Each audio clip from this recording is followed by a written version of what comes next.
네, 구독자 친구들 안녕하세요. 또 유튜브를 통해서 영상을 보고 있는 친구들 안녕하세요. 그리고 여러 선생님들, 그리고 여러 학부모님들, 그리고 예담탁구팀 팀원님들 안녕하세요. 오늘 역시 말씀 묵상 우리 같이 보도록 하겠습니다. 오늘은 30번째 시간 마태복음 22장 1절에서 14절 말씀입니다. 마태복음 22장 1절에서 14절 말씀 우리 말씀 먼저 보도록 하겠습니다. 예수께서 다시 비유들로 그들에게 대답하여 말씀하셨다. 하나님 나라는 자기 아들을 위하여 결혼잔치를 베푼 어떤 왕과 같다. 그가 자기 종들을 보내어 결혼잔치에 초대받은 자들을 불러오게 하였으나 그들이 오려고 하지 않았다.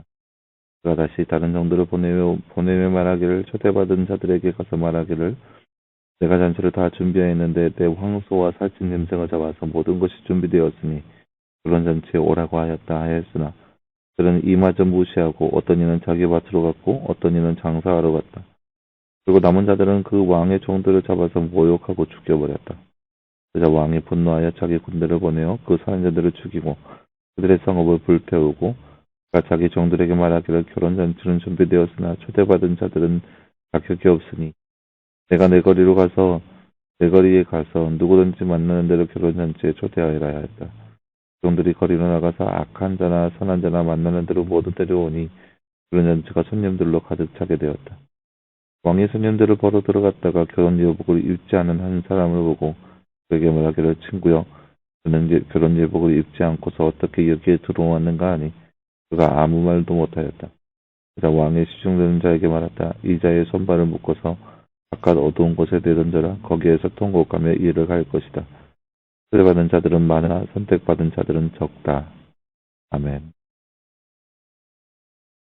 네, 사랑하는 여러분, 오늘 말씀은 결혼잔치 비유의 말씀인데요. 천국이 어떠한 곳이냐라고 했을 때, 한 왕이 아들의 결혼식을, 배설하게 됩니다. 잔치를 배설하는데, 많은 사람들을 초대하였죠. 근데 초대받은 사람들이 더러는 그 초대를 무시하고, 더러는 밭으로, 더러는 시장으로, 더러는 그 초대한 사람들을 죽이기까지 한 모습들을 볼 수 있습니다. 그래서 이 왕이 화가 나요. 화가 나서 그 사람들을 다 쓸어버리고, 길가에 보이는 아무나 들고 와서 결혼잔치를 채우게 합니다.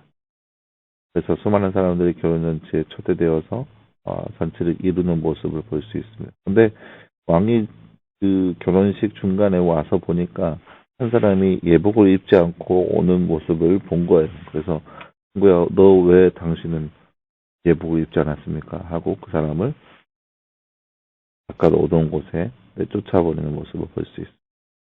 이게 바로 예수님께서 하시는 비유의 말씀입니다. 먼저 나눈 주제 한번 볼까요? 말씀을 읽고 빈칸에 알맞는 말로 말씀을 완성하세요. 띠 받은 자들은 띠 받은 자들은 띠. 오늘 마지막 말씀이죠. 14절 말씀. 초대받은 자들은 많으나 선택받은 자들은 적다. 결혼잔치에서 쫓겨난 한 사람은 무엇을 입지 않았습니까? 결혼 예복을 입지 않았습니다. 결혼 예복을 입지 않았습니다. 그 친구들은 예수님의 복음을 들었나요? 복음을 들었나요, 여러분? 복음 없어요? 거창한 거 아니에요? 복음은 기쁜 소식, 예수님이 우리의 죄를 구원하시기 위해서 이 땅에 오셨다. 그게 복음입니다. 만약 들었다면 그 예수님의 복음에 대해 마음으로 믿고 감사함으로 하나님께 영광을 올려드리고 살고 있나요? 우리의 삶을 돌아봅시다. 여러분의 삶을 한번 돌아봤으면 좋겠어요. 네, 사랑하는 여러분, 오늘 말씀은 이 결혼잔치 비유의 말씀인데요. 다소 어렵게 접근하면 어려운 말씀이라 할 수 있어요. 잘 생각해 본다면 하나님 나라는 한 왕이 결혼잔치를 배설합니다. 어찌됐든 잔치에 기쁜 날이죠.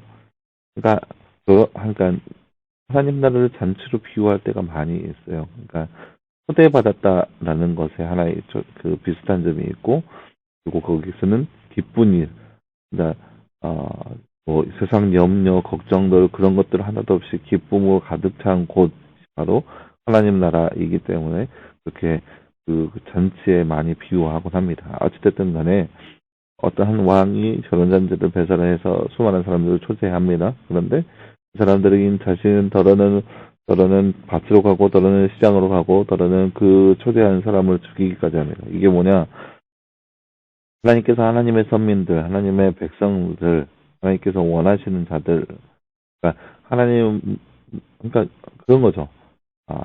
하나님의 백성이었던 자들에게 하나님 나라에 대해서 초대를 합니다.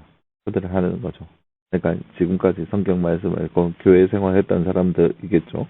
그런 사람들에게 하나님 나라를 초대하는데 그들이 하나님 말씀에 집중하는 것보다 오히려 세상에 관심을 두고 더러는 세상 일에 집중하고 더러는 이런 집중하고 더러는 세상 가운데 어떤 거에 집중하고 막 붕괴돼서 가로되게 살다 보니까 하나님께서 그 모습을 보면서 그들을 다 진멸하신다는 편으로 보세요.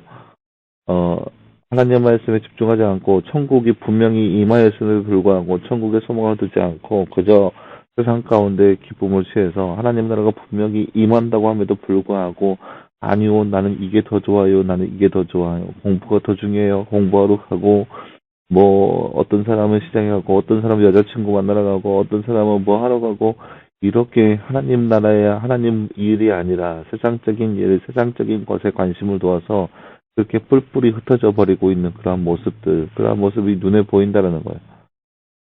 그러니까 하나님께서 뭐라고 하시냐 이 모든 자를 다 쓸어버리고 그리고 잔치의 자를 채우는데 어떻게 채우냐 길거리에 보이는 모든 사람들을 그냥 다 채우는 거야.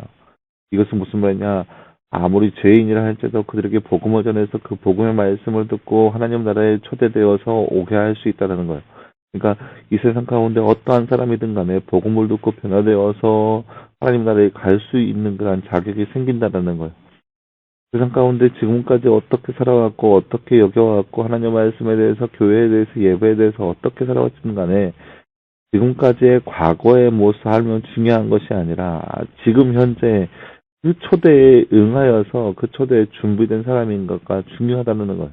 나중에 보면 어떤 내용이 있어요. 결혼 예복을 입지 않은 한 사람이 나오죠. 그 사람은 초대에 응해서 가긴 했지만 아직 준비가 되지 않는 거예요. 말씀 예수 그리스도에 믿지 않는 거예요. 믿지 않고 그냥 교회에 나온 거죠. 그 사람은 철저하게 내 버림을 받는다는 거예요. 그래서 보세요. 세상에 어떠한 사람이든 간에 하나님 나라에 대한 초대장을 다 받을 수 있다는 거예요. 어떠한 죄인이고 어떠한 삶 가운데 있다 하더라도 그 사람들 역시 마찬가지로 하나님 품 안에 돌아올 수 있는 그런 자격이 주어지게 돼요. 세상 가운데 아무리 악랄한 사람이라 할지라도 그 사람은 하나님 나라에 갈 수 있는 자격이 주어지게 돼요. 다만 중요한 것은 예수 그리스도를 믿는 믿음이 있냐라는 거죠. 믿음이 없으면 하나님 나라에 갈 수 없기 때문에. 근데 믿음이 없이 하나님 나라에 간다. 그냥 먼 발치에 깊은 곳에서 어두운 곳에 쫓겨나기에 불과하다는 거죠. 그러니까 우리가 이 시간, 오늘 말씀을 통해서 우리가 주의해야 할 것은 지난날 과거에 얽매이는 우리의 모습이 아니라 지난날 과거에 내가 얼마나 하나님 말씀에 순종하고 교회 안에서 순종하고 교회 안에서 봉사하고 그런 것이 우리의 삶에 중요하지 않다는 거예요. 이렇게 열심히 생활한다 할지라도 그 천국 말씀에 천국의 초대에 응하지 않았던 사람들은 다 하나님 앞에 진멸당하고 말았습니다. 다만 세상 가운데 죄인이라 할지라도 세상 가운데 그렇게 막 살고 막 그렇게 산다 할지라도 하나님 말씀에 응하여서 자신의 그 현재의 모습을 깨닫고 하나님 앞에 나아온다면 하나님께서 베푸신 그 천국 잔치에 함께 동참할 수 있는 그러한 모습이 우리 가운데 펼쳐진다는 거죠. 때문에 사랑하는 여러분 어떠한 삶을 지금까지 어떠한 삶을 살아왔든 간에 그것을 놓고 나는 왜 이럴까 그렇게 자책하는 것이 아니라 이제 앞으로의 삶 가운데 하나님 말씀을 믿으며 하나님 말씀을 받으며 그렇게 예배하며 그렇게 살아갈 수 있는 이러한 모습이 바로 우리 가운데 있어야 할 것입니다. 우리가 예전에 나눴죠? 그 포도원 비유에서 아침 일찍 와서 일하는 사람, 중간에 와서 일하는 사람, 끝나기 1시간 전에 와서 일하는 사람 똑같이 다 한 데나리온의 밭을 그 삭스를 받았습니다. 마찬가지 언제 했든 간에 그렇게 예수 그리스도의 복음의 말씀을 듣기만 하면 그리고 그것을 영접한다면 예수 그리스도를 온전히 나의 삶의 주인으로 영접한다면 우리는 천국 잔치, 천국의 백성이 있는 그러한 모습을 살 수 있습니다. 그래서 과거의 얽매이는 우리의 삶이 아니라 더욱더 현재 또 앞으로 하나님 말씀과 함께 동행할 수 있는 저와 여러분의 삶이 되기를 간절히 소망합니다. 기도하겠습니다. 사랑하는 하나님 감사합니다. 주님 오늘 말씀에서 우리는 하나님 나라의 천국 잔치에 대해서 함께 그 비유의 말씀을 함께 나누어 보았습니다. 우리의 삶이 이처럼 과거의 얽매여 있는 우리의 모습이 아니라 과거의 찬란한 모습 안에 덧치되어 살아가는 모습이 아니라 현재 우리의 삶에 또 앞으로 우리의 삶 가운데 얼마나 하나님을 섬기고 하나님 말씀대로 살아가는지 그러한 삶에 우리가 중심되게 하시고 앞으로 우리의 삶 가운데 더욱더 하나님을 높이며 하나님을 예배할 수 있는 우리의 모습 되게 하여 주옵소서. 이 모든 말씀 감사드리며 살아계신 예수님의 이름으로 기도하였습니다. 아멘. 네, 여러분 감사합니다. 내일은 주말이고요. 주일날 함께 예배 시간에 모여서 함께 예배할 수 있는 저와 여러분의 모습 되었으면 좋겠고요. 말씀 묵상은 월요일에 다시 시작합니다. 월요일날 말씀 묵상으로 다시 보도록 하겠습니다. 주일날 또 말씀 묵상 월요일부터 한번 보도록 하겠습니다. 여러분 수고했습니다.